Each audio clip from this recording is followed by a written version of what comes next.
Social media. Ito ay tumutukoy sa mga interaksyon at komunikasyon ng mga tao upang mapagbigay at magpalitan ng mga impormasyon kahit saang parte sa mundo.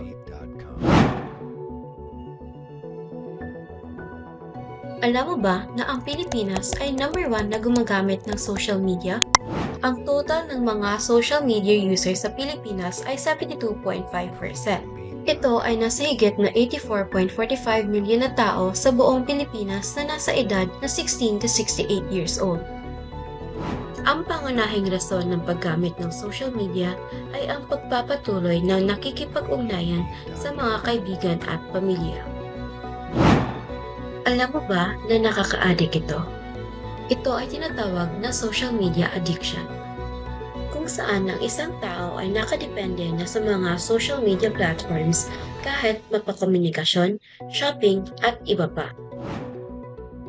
Sa isang araw, ang average na oras na nakababad sa social media ay higit na sa 3 hours and 43 minutes at ang araw-araw ng paggamit ng internet ay nasa 9 hours and 14 minutes. Ang sobrang paggamit ay panganib sa sarili na nagresulta ng depresyon, pinsala sa sarili, anxiety at kalungkutan.